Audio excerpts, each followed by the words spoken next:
Hello, everyone, and welcome back for another daily inspiration from the scriptures.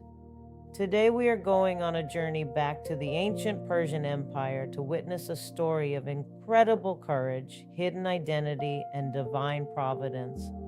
This is the story of a young woman who risked absolutely everything to save her people. Get ready as we unfold the powerful story of Queen Esther. Our story begins in the royal palace of Susa. King Xerxes, ruler of a vast empire, was in search of a new queen. Among the beautiful young women brought to the palace was a Jewish orphan named Esther, raised by her cousin Mordecai. She was favored above all others, and the king set the royal crown upon her head.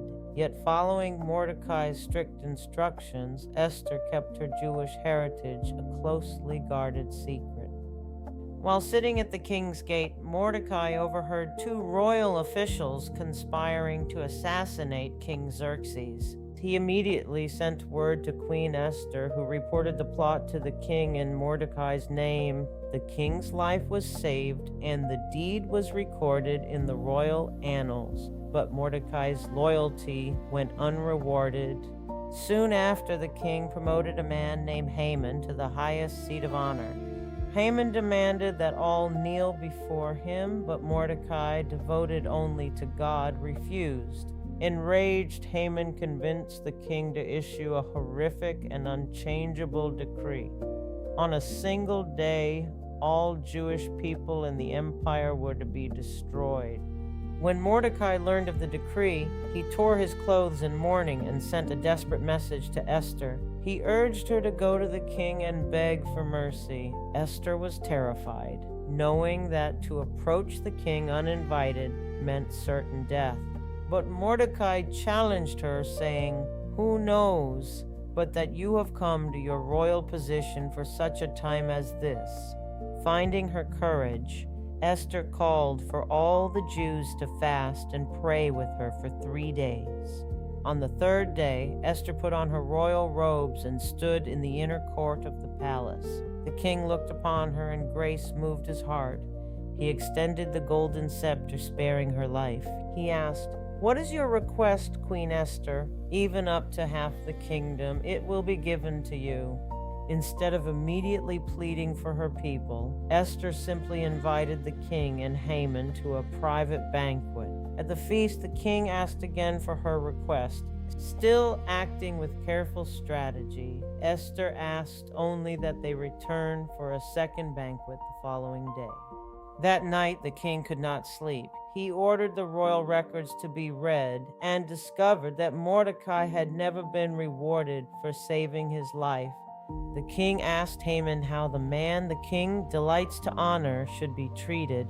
Thinking the king meant him, Haman suggested a royal procession. To his utter humiliation, Haman was commanded to lead Mordecai through the city streets on the king's own horse, shouting his praises. At the second banquet, the king asked Esther for the third time what she desired. The moment of truth had arrived. Esther boldly pleaded, "Grant me my life and spare my people, for we have been sold to be destroyed." When the stunned king demanded to know who dared to do such a thing, Esther pointed and declared, "An adversary, an enemy, this vile Haman." The king was consumed with wrath. Haman met his immediate downfall. But the original decree against the Jews could not be legally revoked, so King Xerxes gave Esther and Mordecai his signet ring to write a new decree, one that granted the Jewish people the right to assemble, defend themselves, and strike down any who would attack them. When the appointed day arrived, the Jewish people stood victorious against their enemies. Mourning was turned into dancing, and sorrow into deep, enduring joy. This triumphant victory birthed the festival of Purim, a celebration of deliverance and a lasting reminder that even when God is unseen, He is always working behind the scenes to protect His people. Esther's story reminds us that true strength isn't the absence of fear, but the courage to step forward in faith when it matters most. Whatever challenges you are facing today, remember that you too may be exactly where you need to be for such a time as this. Thank you for watching. Don't forget to like, share, and subscribe for more uplifting stories.